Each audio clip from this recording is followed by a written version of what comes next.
Salut et bienvenue sur cleboaoriginal.com. Merci de votre fidélité. 5 minutes avec César Ngadi, Ndeka Boyebi, et l'andaga actualité. Et puis, ezali loko ezotalama monde entier. Tina Kinshasa, naba méga na bangwa mukie, bazotala. Et puis, tout le monde vraiment est d'accord. 5 minutes à l'élo, Ndenge Boyebi, vraiment, na quoi kozala indifférente. Na makambo yo towiti komona oye pesibiso mawa na motema pe en même temps kanda et matisu sous degré pour na Rwandais oyo aza na pouvoir Kanambe akomi ko sakana na peuple congolais o baza vivante même na ba mort muto akufi Kanambe azo sakana na ye. Donc avant na banda déjà nazo pesa félicitations na collègue Nangai Eliezer Tambwe oyo asali reportage à munene na bike bato bazo kamwa baba César Ngadi afinga ke Eliezer le moi non ngai naza professionnel na bisaki bino soli kambezali ya mabe na roloba sogli kama malamu na roloba neti reportage oto ito mona ya enterrement ya corps ya Rosimu Kendi tango ezo kende comme na niveau à palais du peuple na kanisi image oyo etamboli mukili mobimba ezali grâce ya collègue nanga Eliezer mutu asali yango donc na pesier ba fleur parce que soki musala eza malamu na koloba musala eza malamu do parce que ngai ndenge nazali boye mutu ako somba nga azate mutu ko somba ngai azate donc boy imaginer ka ketan Michael Jackson avant Kufa donc 2 jours avant Kufa alobi nanga na lobelele ba makamoko bona biso yo ofutanga combien na facture qui est trop cher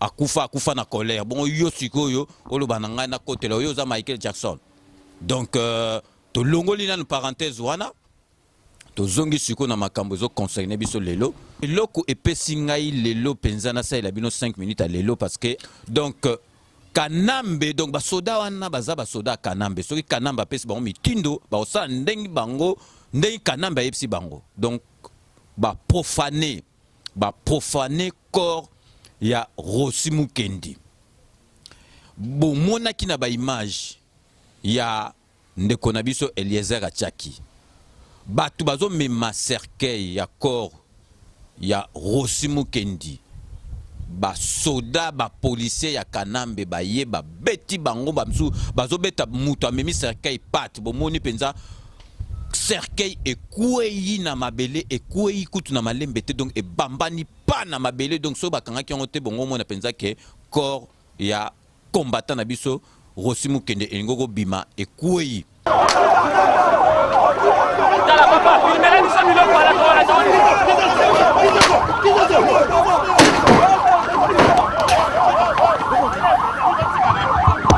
papa zana kimia donc tout ça en présence, il y a papa naye, il y a moi naye. Bon, est-ce que bino bozo mona penza ke siko tête ya moi na wana oyo Rosia Tiki, est-ce que tête ya moi na wana ezatu tout bien?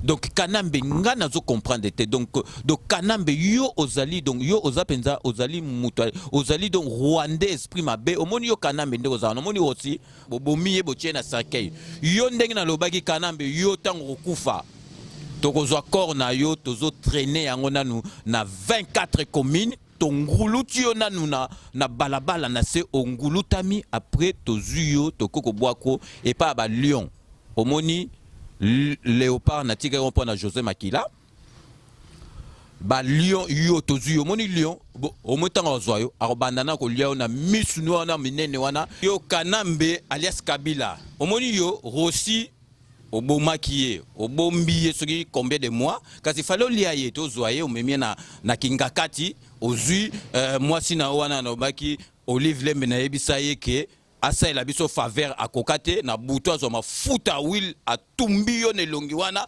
akokate yo Olive Lembe yo posa na problème yo muto pesa donc azaki sans papier Rwandais aye abali yo azana mwasi muso rwandaise opesi ba papier na baki poato limbisa yo ekozala eloko moko ndenge balobaka na cadre bolingo. Olive Lembe yo ngozaka crime moko passionnel tant tongo tika la biso ba congolais to limbisi ozu omunde do monde kanamba zalaka wana déjà formé do nazo monango aza mutu mona butu a ronflaka. Donc tant azo ronfler ozu ma futa penza o kalingi yango oyo sopelie akufi yo to ko traiter mais o sala yango te. Kanambe moni rosi bozwa kiye obomiye bo bombi mutu na frigo kuna wumeli. Donc siko obimisie parce que au coquille pression te obimisie mais yo siko yo omoni yo to kozwa yo okufi na obiente to zuyo siko to bando tambwisa o omoni ba jipo na bazara no pembeni wala siko ba jipo na mutu e kozwa yo to zo benda yo onguluta minano longwe ba poso omoni ba poso tango elongwe to zususu maya piyo to sopi na ba na do na ba pota wana siko to bwaki yo pa ba lion oyo bazana na zo do ba lion ba liaka te bazana na zo wana do ba bando lion na misu no na minene wana ba bando lion pezo sa neti do ebi mutu so zo lia makoso ndenge ta kwa bazo bulu kutana ba misu na wana parce que Kanambe ozo sala rosi obomiye otika mwana batu atiki veuve na bana mibale mwana batu na âge na ye wana penza na kisasa ozala organiser donc ndenge wana amemela biso médaille na ba arts martiaux azali professeur assistant na université donc akufi kaka ndenge wana donc ole akufa boke no kunde malamu nazola kisabino ba photo d'ailleurs bozo mona ba image ndenge zoleka corps na ye batu bazo memango ba soldat na yo ba policier na ba beti bango ba pat ba chicoter bango corps cercueil et kouyi donc bo lancer même ba lacrymogène na muto akufi donc est-ce que penza to komi wapi donc Kanambe obomi mutu botika akendo pema donc corps bo profané yango donc omoni biso donc ozomona biso neti banyama Kanambe yebaka suka na yo komi ata bato baza pembe na yo boyebi bato baza pembeni ya Kanambe o basi bazwi ba poison to bombi yango nanu mikoloko ya to tangango donc bato baza pembeni Kanambe asa bebisi bango ati bango ba poison moko na moko omoni ba mbongo bozolia ole bolia yango bien siko Kanambe ko motia bino ba poison ole ya kufa ye moko omoni Kanambe siko comme na suka alinga kufa ye moko te lo bino bo comprendre azolingo mema batu na enyo surtout balia mbongo na ye et puis bayebi obi 5 minutes batu ba otalat bino moko boyebi ke Klebo makambo alobi ezo concernenga mais Kanambe likambo oyo sali pona Rossi omone papa ne na cimetière na libulu makambo alobi mwana nanga na bokolo na matembele osala université ti osilisi mais kotika mutu oyo asali yo boete aussi ngai tata na yo na tangisa yo na mboya matembele okoli na mboya matembele otangi classe na mboya matembele aussi d'ici classe mais ba ennemi na yo ba bumi yo aussi makila na yo etangaki etanga ya pamba te mutu nyonso tout a contribué na liwan na yo bundisa ye ala te que tu es un véritable champion que ce pays ton sang a coulé pour ce pays, que tu libères ce pays ici pour le bien-être de tous les Congolais. Amen. Aussi, Ali Mobali, Bunda, en tant que Mobali, Betabango Mokofi. Le peuple gagne toujours. Le peuple gagne toujours. Le peuple gagne toujours. Le peuple gagne toujours. Le peuple gagne toujours. Le peuple gagne toujours. Le peuple gagne toujours. Le peuple gagne toujours. Le peuple gagne toujours. Yebaka Kanambe okobi kate na 2018 oyo. Mais vraiment peuple congolais botala na zongi susu ba photo botala penza. Cercueil ba beti bato bazali nango ekwei na mabele.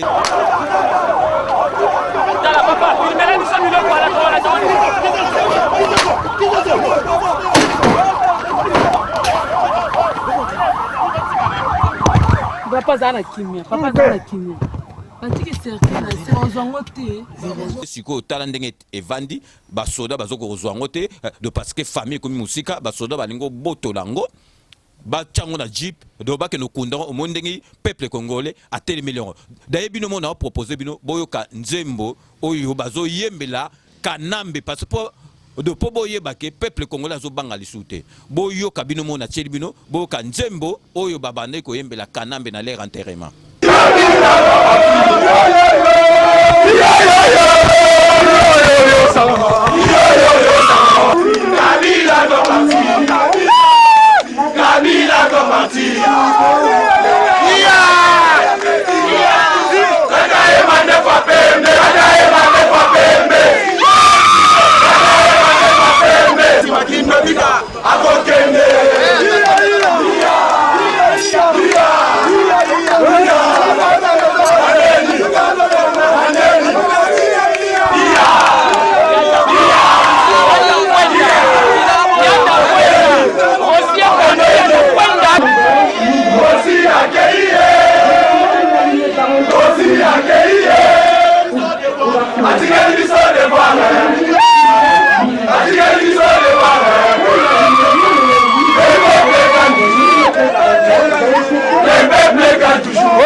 Boyoki pour dire que Congolais zo bangate et kozaka eloko muka muke bato baza tout autour ya kanambe baroboma kanambe te ozaka eloko muka muke déclenchement ka ba kanambe yo soto zuyo omoni mort aussi eza rien yo ndenge na lobi to tambusiona no ngulu tami suka to bwa ko pa lion o baliaka te wana ba banana ko lion na misu wana minene wana ba krak ba beaucoup tiango yo okomona ndenge to sala donc vraiment peuple congolais au moni actualité on a quoi tika ngote donc je pouvais pas rester indifférent parce que pesinga mawa na motema bato batali image wana ba leli kolela donc une fois de plus vraiment na pesi ndeko na biso Eliezer ba félicitations na musala oya sali donc tout comme Nasuka, il y a 5 minutes, nous vous laissons le soin d'en tirer vos conclusions et de nous faire parvenir vos commentaires, comme d'ailleurs vous en avez l'habitude de faire sur notre site et sur notre compte YouTube. Donc, c'est ainsi que s'achève ces 5 minutes. Nous allons nous retrouver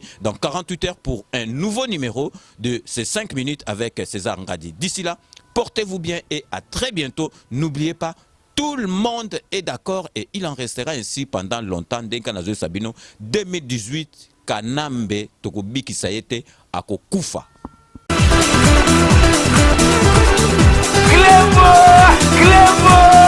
Original.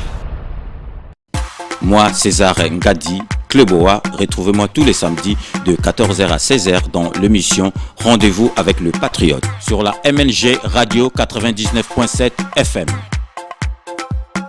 Bonjour, ma vraie Joe, ma vraie chérie. Au Bolanda, Laetitia na Facebook, Laetitia na bino yoyo, Laetitia bombi yango moi trop, Laetitia la bia kabola na bino ba fan ba au Bolanda nga Laetitia na kati ya Facebook, na obenga na bi Laetitia Dani Bokombe na kati ya Kleboa na vie na imoko César Ngadi, vie César omoni mwana yeo ko défendre Kayemba, talaka na Kayemba ba vraiment mi baza. Mais na kati ya media ba vrai chéri ba ate na Kayemba yango na yo défendre Kayemba leti na kati ya Kleboa original kitokos bo landelanga kuna bye kita ya Jacques Vimba le 2 juin bana Kingabwa babibo e kovimba ti esalini. Le 2 juin, à Savigny, le temple. La salle millénaire. Bana Kingabwa, Basangali pour 10 ans, et anniversaire na bango. Yango. Maman Angèle, bongo bana matete. Naba papa César Ngadi. Ce balimba va foutre taloboni. Un couple est à 50 €. Singleton est à 30 €. Yapamba. Yapamba te collier zali, bokomela, bokolia mais boya.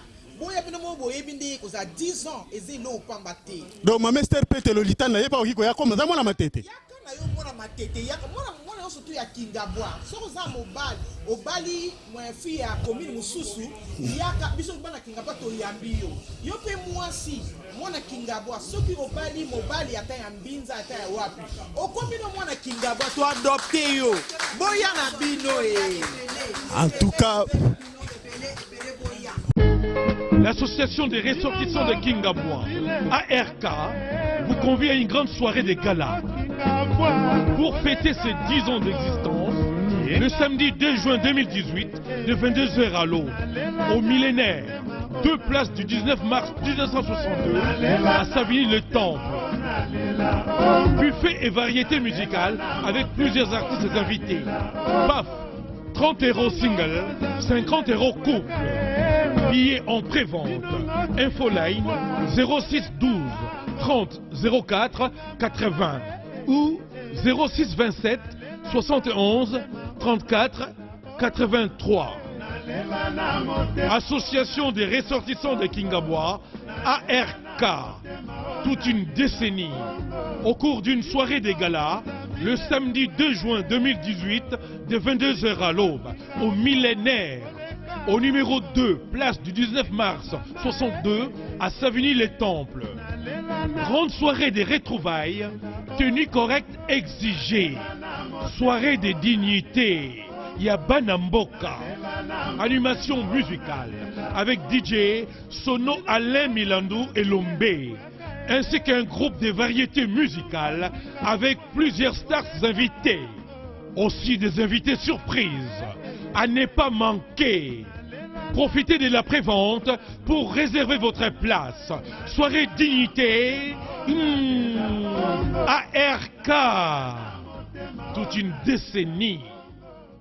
Ngai vient à Bino Litanda Jaguar. C'est lui qui a cassé le mythe de Dingwe. Ngai Yurato Benga Bana Kingabwa Nyoso tout. Yamatete. Yawapi Boya. Mukolo wana kolia nanda kote. Komelate sala chaîne. Sala chaîne. Oya Savigny le temple le 2 juin. La 22h la place Cecilio. Et ça coûte guichet fermé.